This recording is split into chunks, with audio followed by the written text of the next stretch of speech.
Hello lovely viewers, আসসালামু আলাইকুম।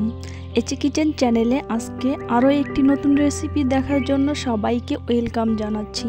আজকের পর্বে তৈরি করে দেখাবো কোনো রকম মাংস ছাড়া শুধুমাত্র সেদ্ধ ডিম দিয়ে দারুণ মজার কাবাব রেসিপি। আপনারা খুব সহজেই তৈরি করে নিতে পারবেন। তো চলুন রেসিপিটি দেখে নিচ্ছি।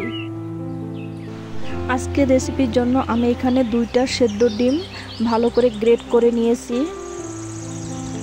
এখন এখানে দিয়ে দেব স্বাদ মতো লবণ, হলুদের গুঁড়ো দিয়ে দিচ্ছি হাফ চা চামচ, 1/4 চা চামচ গরম মশলার গুঁড়ো দিয়ে দিচ্ছি, আর এখানে হাফ চা চামচ ভাজা জিরের গুঁড়ো, হাফ চা চামচ চাট মশলা, হাফ চা চামচ মরিচের গুঁড়ো দিয়ে দিচ্ছি।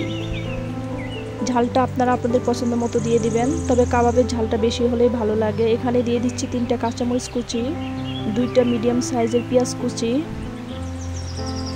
এখন সব শেষে দিয়ে দিব বেসন। আমি এখানে হাফ কাপ বেসন নিয়েছি, দিয়ে দিলাম। এখন সবগুলো উপকরণ ভালো করে হাত দিয়ে মাখিয়ে নেব। এই তো আমি ভালো করে মাখিয়ে নিলাম, মাখানো হয়ে গেছে। এখন 2 হাতে ভালো করে তেল মাখিয়ে নিচ্ছি।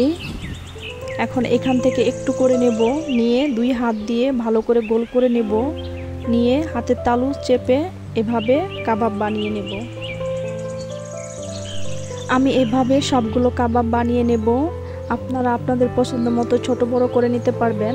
আমি আরও একটি কাবাব তৈরি করে দেখাচ্ছি আপনাদেরকে।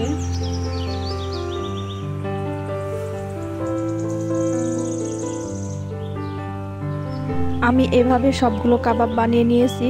এখন কাবাবগুলো ভেজে নেব। ফ্রাই প্যানে পরিমাণ মতো তেল দিয়ে তেলটাকে ভালো করে গরম করে নিয়েছি। এখন একে একে কাবাব তেলে ছেড়ে দেব।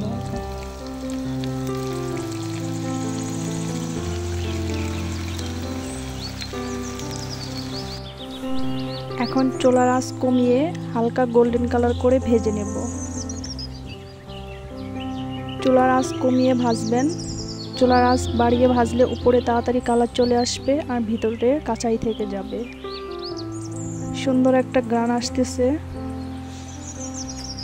এখন কিছুক্ষণ পর কাবাবগুলো উল্টে দিচ্ছি।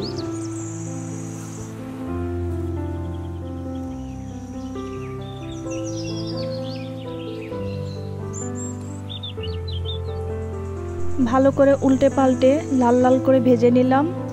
সুন্দর একটা কালার চলে আসছে। এখন কাবাবগুলো তেল ঝরিয়ে তুলে নেব।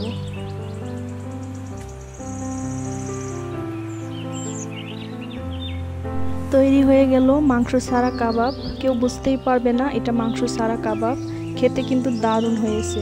ভিডিওটি ভালো লাগলে লাইক কমেন্ট শেয়ার করবেন, চ্যানেলটিকে সাবস্ক্রাইব করবেন।